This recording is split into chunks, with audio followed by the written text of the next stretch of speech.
दोस्तों, आज इस वीडियो में हम आपको जंगल के एक और खतरनाक और खूंखार जानवर टाइगर के बारे में कुछ अनजान और रहस्यमयी जानकारी देंगे, जिसके बारे में आपने पहले कभी नहीं सुना होगा। लेकिन उसके लिए आपको आज का वीडियो आखिर तक देखना होगा। तो चलिए सबसे पहले टाइगर के बारे में कुछ बेसिक जानकारी जानने की कोशिश करते हैं। असल में दोस्तों, जब घने जंगल में सारे जानवर चुपचाप रुक जाते हैं तो समझ जाते हैं कि आसपास कहीं टाइगर है। टाइगर एक शिकारी है जिसकी मौजूदगी आवाज से नहीं बल्कि डर से महसूस होती है। वो बिना दहाड़े राज करता है। जंगल का असली राजा होने के नाते टाइगर अपनी ताकत या साइज के लिए नहीं बल्कि अपने चुपचाप राज के लिए डरावना है। टाइगर अकेला रहना पसंद करता है। ये शेर की तरह झुंड नहीं बनाता बल्कि पूरे जंगल को अकेले कंट्रोल करता है। उसकी हरकतों, शिकार करने के तरीकों और यहाँ तक कि उसके आराम करने के तरीके में भी एक तरह का कॉन्फिडेंस होता है। टाइगर बिना वजह कभी हमला नहीं करता। वो हिसाब किताब वाला, सब्र रखने वाला और बहुत समझदार होता है। पुराने जमाने से ही लोग टाइगर को डर और इज्जत से देखते आए हैं। लोक कथाओं में, धार्मिक मान्यताओं में, आदिवासी संस्कृति में हर जगह बाघ एक रहस्यमय ताकत का प्रतीक है। बाघ सिर्फ एक जानवर नहीं है, ये प्रकृति का एक जीता जागता नियम है, जहां कमजोर जिंदा नहीं रह सकता। बाघ की गैर मौजूदगी में पूरा जंगल का सिस्टम खत्म हो जाता है। सबसे बड़ा शिकारी होने के नाते ये जंगल को बैलेंस करता है। इसलिए बाघ का मतलब सिर्फ हिंसा नहीं है, बाघ का मतलब जंगल का ऑर्डर है। तो आइए बाघ की शुरुआत और विकास के रहस्य के बारे में जानें। आज का मॉडर्न बाघ लाखों सालों के विकास का नतीजा है। वैज्ञानिकों के अनुसार पहला प्रोटो टाइगर लगभग 2 मिलियन साल पहले एशिया में दिखाई दिया था। वो पुराना पूर्वज काफी छोटा और कम ताकतवर था, लेकिन धीरे धीरे नेचुरल सिलेक्शन के जरिए बाघ एक परफेक्ट शिकारी बन गया। आइस एज के दौरान पर्यावरण में बदलाव के साथ बाघ के शरीर, फर और शिकार करने के तरीकों में भी बदलाव आया। ठंडे इलाकों में रहने वाले बाघों के फर मोटे हो गए, जबकि गर्म इलाकों में रहने वाले बाघों के फर काफी पतले हो गए। इस तरह अलग अलग सब स्पीशीज बनी, Bengal tiger, Siberian tiger, Sumatra tiger वगैरह। एक समय में टाइगर्स की संख्या बहुत ज्यादा थी। वो एशिया के एक बड़े इलाके में घूमते थे। लेकिन जब इंसान आए, जंगल कटने लगे और शिकार होने लगा, तो टाइगर्स का साम्राज्य धीरे धीरे कम होता गया। तो अब आइए टाइगर की फिजिकल बनावट के बारे में जानते हैं। टाइगर का शरीर कुदरत के बनाए हथियार जैसा होता है। औसतन एक एडल्ट नर टाइगर का वजन 180 से 260 किलोग्राम होता है और ये लगभग 10 फीट लंबा होता है। लेकिन सिर्फ साइज ही नहीं, इसकी असली ताकत मसल्स और हड्डियों की बनावट में छिपी होती है। टाइगर के अगले पैर बहुत मजबूत होते हैं। अपने पंजे के एक ही वार से ये हिरण या जंगली सुअर को जमीन पर गिरा सकता है।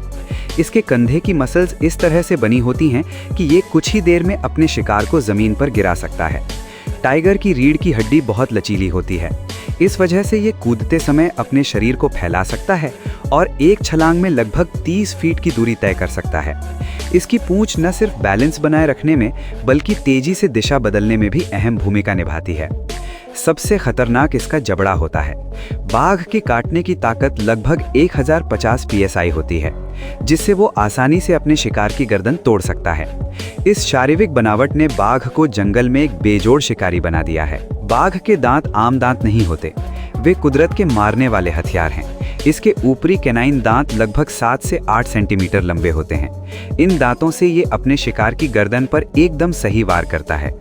बाघ के पंजे पीछे हटने वाले रिट्रैक्टाइल क्लॉज होते हैं। इस वजह से ये चलते समय कोई आवाज नहीं करता और हमला करते समय ये अपने पंजे बाहर निकालकर शिकार को चीर सकता है। हर पंजा उस्तरे जैसा नुकीला होता है। जबड़े की मांसपेशियां इतनी मजबूत होती हैं कि बाघ मरे हुए शिकार को पकड़कर अपने मुंह में खींच सकता है, जो उसके अपने वजन से भी ज्यादा हो सकता है। साइंटिस्ट्स कहते हैं कि बाघ का काटना न सिर्फ ताकतवर होता है बल्कि बहुत सटीक भी होता है। दांत, पंजे, जबड़े के इस कॉम्बिनेशन ने बाघ को परफेक्ट किलर बना दिया है। ये बेवजह दर्द नहीं देता, ये अपने शिकार को एक ही बार में खत्म कर देता है। तो चलिए अब बाघ की धारीदार स्किन के रहस्य के बारे में कुछ जरूरी जानकारी जानते हैं। बाघ के शरीर पर धारियां सिर्फ सुंदरता के लिए नहीं होती, ये एक अनोखा कैमोफ्लाज है। ये धारियां घने जंगल की रोशनी और छाया में बाघ को लगभग गायब कर देती हैं। सबसे हैरानी की बात यह है कि कोई भी 2 बाघों की धारियां एक जैसी नहीं होती, यानी इंसानी फिंगरप्रिंट की तरह हर बाघ की धारियों का डिजाइन अलग होता है। ये धारियां उसकी स्किन के नीचे भी होती हैं। धारियां सिर्फ छिपने के लिए नहीं होती, ये बाघ की पहचान होती हैं। फॉरेस्ट डिपार्टमेंट बाघ की पहचान इसी धारी से करता है। इस रहस्यमयी धारी ने बाघ को जंगल का साइलेंट किलर बना दिया है, जिसका शिकार दिखने से पहले ही मारा जाता है। इतना ही नहीं, आपको ये जानकर हैरानी होगी कि बाघ के सेंस ने उसे जंगल का सबसे परफेक्ट शिकारी बनाया है। उसकी आंखें ज्यादातर रात के लिए बनी हैं। बाघ की रात में देखने की शक्ति इंसानों से लगभग 6 गुना ज्यादा है। आंखों के पीछे की खास परत टेपिटम ल्यूसिडम लाइट को रिफ्लेक्ट करती है, इसलिए ये कम रोशनी में भी साफ देख सकता है। बाघ की सुनने की शक्ति बहुत तेज होती है। ये लगभग 4 किलोमीटर दूर से भी हल्की आवाजें पहचान सकता है। सूखे पत्तों की सरसराहट की आवाज हो या हिरण के सांस लेने की आवाज हो, ये सब उसके कान पकड़ लेते हैं। ये काबिलियत उसे अपने शिकार की जगह पहले से समझने में मदद करती है।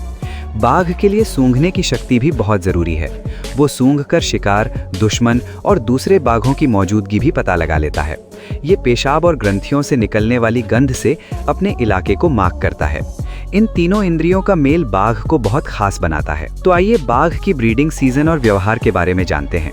वैसे तो बाघों का कोई खास ब्रीडिंग सीजन नहीं होता, लेकिन सर्दियों में ब्रीडिंग रेट ज्यादा होता है। इस दौरान मादा बाघ एक खास गंध और आवाज से नर बाघ को अपनी ओर खींचती है। नर बाघ वो सिग्नल पाकर काफी दूर से आता है, लेकिन मेटिंग से पहले जबरदस्त मुकाबला होता है। एक ही मादा के लिए कई नर लड़ते हैं। जीतने वाले नर को मेटिंग का मौका मिलता है।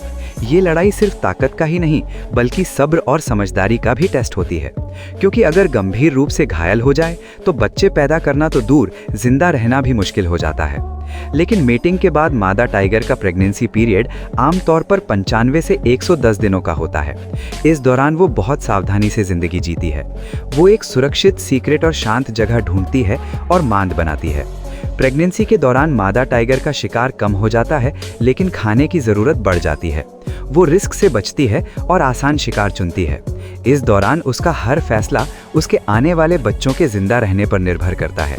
इसके अलावा एक मादा टाइगर आमतौर पर 2 से 4 बच्चों को जन्म देती है। बच्चे जन्म के समय अंधे और पूरी तरह से लाचार होते हैं। उनका वजन सिर्फ 1 से 1.5 किलोग्राम होता है। पहले कुछ हफ्तों तक माँ टाइगर बच्चों को एक पल के लिए भी अकेला नहीं छोड़ती। वो उन्हें दूध पिलाती है, उन्हें गर्म रखती है और दुश्मनों से बचाती है। ये छोटे कमजोर बच्चे एक दिन जंगल के डरावने राजा बनेंगे। ये रहस्य प्रकृति का सबसे अद्भुत चक्र है। लेकिन माँ टाइगर का माँ बनना जंगल में सबसे मुश्किल परीक्षाओं में से एक है, क्योंकि बच्चों के जन्म के बाद उसकी जिंदगी पूरी तरह से बदल जाती है। उसकी अपनी सुरक्षा, शिकार, अब सब कुछ बच्चों के आसपास घूमता है। वो ऐसी जगह पर मांद बनाती है जहां इंसानों या दुश्मन जानवरों के नजर आने की बहुत कम संभावना हो। पहले कुछ महीनों तक माँ बघिन बच्चों को अकेला नहीं छोड़ती। अगर वो खाने के लिए बाहर भी जाती है तो जल्दी वापस आ जाती है। जब बच्चे थोड़े बड़े हो जाते हैं तो वो उनके लिए मांस लाना और उन्हें खिलाना शुरू कर देती है। माँ टाइग्रेस सिर्फ खाना देने वाली नहीं है, वो एक टीचर भी है। वो बच्चों को जिंदा रहना सिखाने के लिए जिम्मेदार है। इस बिना स्वार्थ के त्याग ने बघिन के होने को बनाए रखा है। इतना ही नहीं, जब बच्चे 5 से 6 महीने के हो जाते हैं तो मुश्किल ट्रेनिंग शुरू हो जाती है। सबसे पहले माँ बघिन मरा हुआ या घायल शिकार लाती है और बच्चों के सामने फेंक देती है। इसमें भी शिकार की गंध, स्पर्श और स्वाद पहचानना सीखते हैं। अगले स्टेप में माँ बघिन जिंदा लेकिन कमजोर शिकार छोड़ देती है, ताकि बच्चे हमला करने की टेक्निक की प्रैक्टिस कर सकें। कई बार बच्चे फेल हो जाते हैं, गिर जाते हैं और घायल हो जाते हैं, लेकिन प्रकृति में सीखने का कोई और तरीका नहीं है। ये ट्रेनिंग करीब 18 से 24 महीने चलती है। आखिर में बच्चे अकेले शिकार करने लायक हो जाते हैं। इसी समय से तय होता है कि कौन बचेगा और कौन खो जाएगा। तो चलिए बाघ की खाने की आदतों के बारे में कुछ अजीब बातें जानते हैं। बाघ पूरी तरह से मांसाहारी जानवर होते हैं। एक बड़ा बाघ एक बार में 20-30 किलोग्राम तक मांस खा सकता है। हालांकि ये हर दिन नहीं खाता। अगर ये कोई बड़ा शिकार है तो ये इसे खाने में कुछ दिन लगाता है। ये पहले शिकार के कुछ खास हिस्सों को खाता है, जैसे अंदरूनी अंग और मांस वाले हिस्से। ये आमतौर पर हड्डियों को छोड़ देता है। खाने के बाद बाघ लंबे समय तक आराम करता है। खाने की ये आदत बाघ की ताकत और सहन शक्ति की चाबी है। लेकिन क्या आप जानते हैं कि बाघ इलाका कैसे तय करते हैं? तो सुनिए, हर बाघ का एक खास इलाका या टेरिटरी होती है। ये इलाका उसके खाने, सुरक्षा और प्रजनन के लिए बहुत जरूरी है। नर बाघ का इलाका करीब 60 से 100 स्क्वायर किलोमीटर हो सकता है। बाघ पेड़ों पर पंजों की खरोंच, पेशाब और खास ग्लैंड्स की गंध से अपना इलाका बनाता है। ये निशान दूसरे बाघों को चेतावनी देता है कि ये एक कब्जा किया हुआ इलाका है। इलाके को बचाने के लिए जरूरत पड़ने पर बाघ जोरदार लड़ाई करता है। ये लड़ाई अक्सर जानलेवा होती है, इसलिए इलाका खोने का मतलब सिर्फ रहने की जगह खोना नहीं है, इसमें मौत का खतरा भी है। तो अब हम बाघ की दहाड़ और कम्युनिकेशन सिस्टम के बारे में जानेंगे। बाघ की दहाड़ जंगल की सबसे डरावनी आवाजों में से एक है। इसकी दहाड़ 3 किलोमीटर दूर तक सुनी जा सकती है। ये सिर्फ डराने के लिए नहीं है, ये कम्युनिकेशन का एक तरीका भी है। बाघ अपनी मौजूदगी बताने, अपना इलाका बताने और दूसरे बाघों को चेतावनी देने के लिए दहाड़ता है। बाघ गुर्राहट, हल्की आवाज और बॉडी लैंग्वेज से भी बातचीत करते हैं। माँ बाघ अपने बच्चों से धीमी आवाज में बात करती है, जिससे शिकार या दुश्मन अलर्ट नहीं होते। ये मुश्किल कम्युनिकेशन सिस्टम बाघ को और भी रहस्यमयी बनाता है। लेकिन क्या आप जानते हैं कि बाघ अपना शिकार कैसे चुनते हैं? वैसे तो बाघ कभी भी बेवजह एनर्जी बर्बाद नहीं करता। शिकार चुनना उसकी जिंदगी की सबसे जरूरी स्ट्रैटेजीज में से एक है। आमतौर पर बाघ ऐसा शिकार चुनता है जिसे अकेले मिलने पर आसानी से काबू किया जा सके, जैसे हिरन, सांभर, चीतल या जंगली सुअर। वो बहुत ताकतवर या ग्रुप में रहने वाले जानवरों से बचता है, क्योंकि चोट लगने का खतरा ज्यादा होता है। बाघ सबसे पहले शिकार को दूर से देखता है। वो देखता है क्या शिकार बीमार है, बूढ़ा है, प्रेग्नेंट है या ग्रुप से अलग है। इस एनालिसिस के बाद ही वो हमला करने का फैसला करता है। इसे सेलेक्टिव किलिंग कहा जा सकता है, जिसमें बेवजह के झगड़े से बचा जाता है। शिकार चुनने की ये स्ट्रैटेजी बाघ को लंबे समय तक जिंदा रहने में मदद करती है, क्योंकि घायल बाघ का मतलब है धीमी मौत। इतना ही नहीं, बाघ की शिकार करने की स्ट्रैटेजी का सबसे खतरनाक पहलू है साइलेंट अटैक। वो कभी भी शिकार के सामने नहीं भागता। इसके बजाय वो झाड़ियों, घास या पेड़ों की आड़ लेकर धीरे धीरे चलता है। बाघ आमतौर पर शिकार के पीछे से हमला करता है। एक तेज चाल में वो शिकार की गर्दन में अपने दांत गड़ा देता है या उसका गला दबा देता है। ये तरीका कुछ ही सेकंड में शिकार को बेहोश कर देता है। ये तरीका न सिर्फ असरदार है, ये टाइगर की एनर्जी भी बचाता है। कुदरत ने टाइगर को कम एनर्जी में ज्यादा से ज्यादा रिजल्ट पाने के लिए बनाया है। वैसे तो टाइगर ज्यादातर रात में घूमने वाला जानवर है, लेकिन रात का अंधेरा उसका सबसे बड़ा हथियार है। कई शिकार दिन में अलर्ट रहते हैं, लेकिन रात में उनकी नजर और अलर्टनेस कम हो जाती है। रात में टाइगर का धारीदार शरीर अंधेरे में मिल जाता है। वो लगभग गायब हो जाता है। इस समय वो एक के बाद एक शिकार कर पाता है। स्टडीज से पता चला है कि टाइगर के ज्यादातर सफल शिकार रात में होते हैं। रात में घूमने की इस आदत ने उसे जंगल का बेजोड़ कातिल बना दिया है। साथ ही टाइगर की लड़ाई बहुत जबरदस्त होती है। 2 बड़े नर टाइगर की टक्कर का मतलब है खून खराबा। ये लड़ाई आमतौर पर इलाके या मादा टाइगर के लिए होती है। लड़ाई में दांत, पंजे सब का इस्तेमाल होता है। कई बार एक तरफ पीछे हट जाती है, लेकिन कभी कभी मौत तय होती है। दबदबे की ये लड़ाई तय करती है कि जंगल का असली राजा कौन है। हालांकि भले ही टाइगर जंगल में अकेला राज करता हो, लेकिन वो पूरी तरह से अकेला नहीं है। वो तेंदुए, भेड़ियों, लकड़बग्घों, जंगली दुश्तों और मगरमच्छों जैसे दूसरे शिकारियों से घिरा रहता है। हालांकि उनके बीच का रिश्ता कभी भी सहयोगात्मक नहीं होता, बल्कि मुकाबला करने वाला होता है। बाघ आमतौर पर छोटे शिकारियों से बचता है, लेकिन जब शिकार या इलाके को लेकर टकराव होता है तो ये खतरनाक हो जाता है। जंगली दुष्टों का समूह हमला बाघ के लिए खतरनाक हो सकता है, इसलिए बाघ अक्सर इलाका बदल लेता है। तेंदुए या भेड़िए आमतौर पर बाघ का छोड़ा हुआ शिकार खाकर जिंदा रहते हैं। इस तरह बाघ अनजाने में जंगल की फूड चेन को कंट्रोल करता है। बाघ की मौजूदगी का मतलब है दूसरे शिकारियों के व्यवहार में बदलाव। ये उसके दबदबे का सबूत है। तो आइए जानें कि इंसानों और बाघों के बीच पुराने रिश्ते कैसे थे। इंसानों और बाघों के बीच का रिश्ता हजारों साल पुराना है। एक तरफ बाघ डर का प्रतीक था, दूसरी तरफ पूजा का।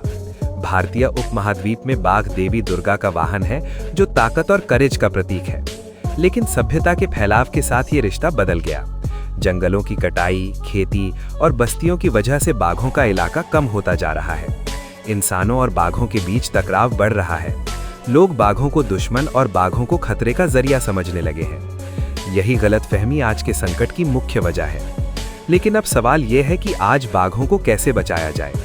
आपको जानकर हैरानी होगी कि कभी पूरे एशिया में 1 लाख से ज्यादा बाघ थे, लेकिन आज ये संख्या घटकर कुछ हजार रह गई है। इसका मुख्य कारण गैर कानूनी शिकार, जंगलों की कटाई और अवैध शिकार है, जिसने बाघों को खत्म होने के कगार पर पहुंचा दिया है। बचाने का मतलब सिर्फ बाघों को बचाना नहीं है, पूरे जंगल को बचाना है। इसके लिए सुरक्षित जंगल के इलाके, सख्त कानून और स्थानीय लोगों का सहयोग जरूरी है। भारत के प्रोजेक्ट टाइगर ने यह साबित कर दिया है कि इंसान चाहे तो बाघों को वापस ला सकते हैं, लेकिन ये लड़ाई अभी खत्म नहीं हुई है, क्योंकि टाइगर कीस्टोन स्पीशीज हैं। उनकी मौजूदगी पूरे जंगल सिस्टम को कंट्रोल करती है। टाइगर शिकार को कंट्रोल करते हैं, अपने शिकार की मात्रा को कम करते हैं और नतीजतन जंगल हरा भरा रहता है। टाइगर के बिना हिरन बढ़ जाते हैं, जंगल कट जाते हैं और नदियां सूख जाती हैं। दूसरे शब्दों में टाइगर सिर्फ जानवर नहीं है, वे एक लिविंग बैलेंस है। इसीलिए कहा जाता है, अगर टाइगर बचेंगे तो जंगल बचेंगे, और अगर जंगल बचेंगे तो इंसान बचेंगे। हालांकि आखिर में हम यही कहेंगे कि हम टाइगर को खतरनाक कहते हैं, लेकिन वे बिना वजह हिंसक नहीं होते। वे नेचर के नियमों को मानते हैं। इंसानों ने उन नियमों को तोड़ा है। टाइगर हमें सिखाते हैं साइलेंट पावर क्या है, सब्र क्या है और नेचर के साथ बैलेंस में रहना कैसे मुमकिन है। तो अगर हम टाइगर को सिर्फ दुश्मन के बजाय अपने साथ रहने का हिस्सा समझें, तो ये राजा फिर से जंगल में शांति से घूम पाएगा। टाइगर की दहाड़ हमेशा जंगल में गूंजती रहे, ये हमारी जिम्मेदारी है। तो दोस्तों, आज के लिए बस इतना ही। नहीं तो इस पर कमेंट करना ना भूलें और इस मामले पर अपनी राय हमें कमेंट बॉक्स में बताएं। धन्यवाद।